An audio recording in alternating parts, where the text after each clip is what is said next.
I'm Michael Gold. I am the Michael E. Assey Endowed Chair of Internal Medicine in the Division of Cardiology. I'm at the Medical University of South Carolina in Charleston.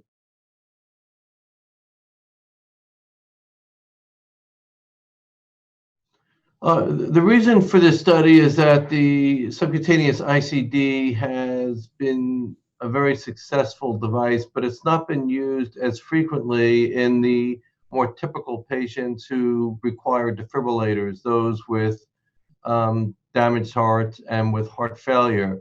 It's often been used in younger patients and those with less heart disease. So with the advances that have been made in the subcutaneous ICD, we felt that the device would be very appropriate for that group of patients and wanted to do a prospective study to try to confirm that finding.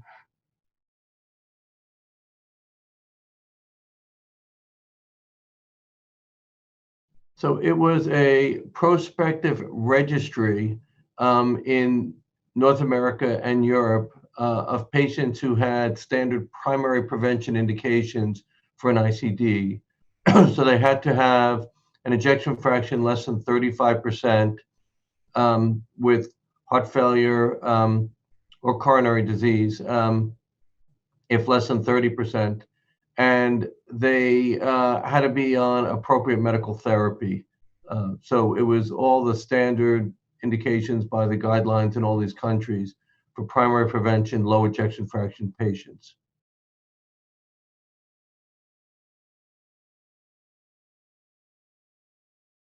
So the primary outcome was the number of patients essentially who had inappropriate shocks with the S-ICD. So what we were looking at was freedom from inappropriate shocks at 18 months. And since this was a prospective registry and not a randomized trial, we needed a comparison group.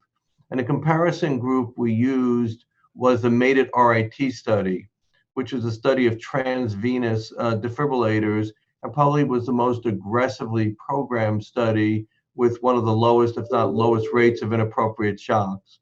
So we wanted to set as a performance goal that our study had comparable or lower inappropriate shock rates to that study.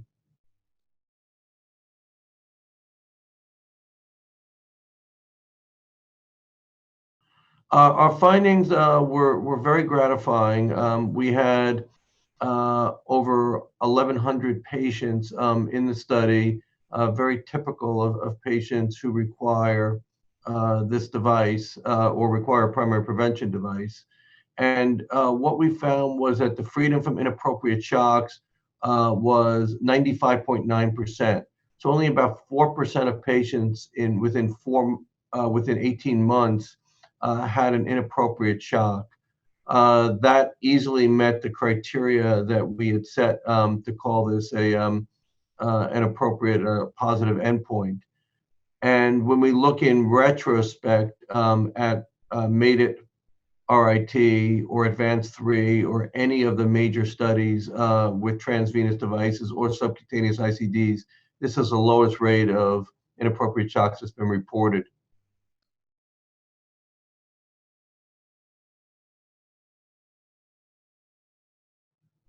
Well, the two aspects that I've not mentioned already was that we required prescriptive programming of this device so that all patients were instructed to, and about 97 or so percent complied, had the zone set so that no therapy could be delivered at rates below 200 beats a minute, and the discrimination algorithm, which determines whether this is an appropriate or inappropriate therapy should be given, was at 250 beats a minute. The other thing was that there have been advances so that the newest generation of this device has improved algorithms and filtering to help reduce inappropriate shocks. So given that, what we felt was that these advances in the devices, the programming that we used in this device, that this is a very appropriate device to be considered for any patient with primary prevention in need of an ICD. So we think it should be considered along with transvenous devices, depending on shared decision making with the patient, as well as the other issues, arrhythmia issues in the patients, as to what's the best device for that patient.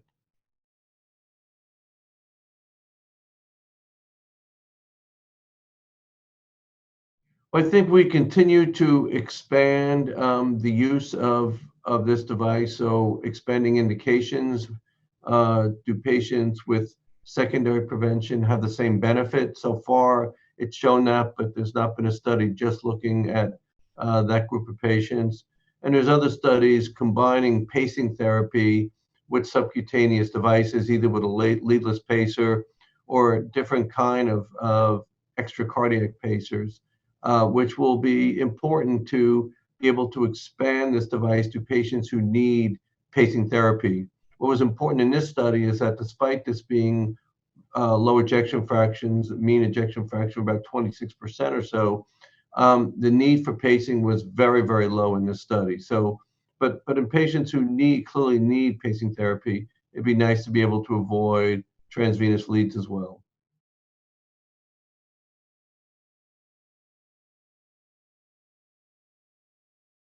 Yeah, we also looked as a secondary endpoint the total shocks delivered to these patients, and it was about 9% at 18 months. So what that indicates is that the number of appropriate shocks is relatively low, despite many patients having coronary disease and all patients having a low ejection fraction. Again, I think this reinforces what we've learned also with transvenous devices, that if we program longer detection time, there are many arrhythmias that self-terminate, and if we program high rates, there are many arrhythmias that don't need to be treated, so that the appropriate shock rate is reduced as well, which is an important finding. The complication rates were also quite low in this study, which again is important. And I think most importantly, and one of our biggest concerns with transvenous leads are both lead malfunctions, lead fractures and problems, and infections that involve the bloodstream with sepsis or endocarditis. And in fact, we had no lead failures and no systemic infections in this study. So again, very reassuring that the safety profile is outstanding on this device, and one of the advantages of this system with no serious lead or infection complications. Even though some patients do get infected, they're localized infections.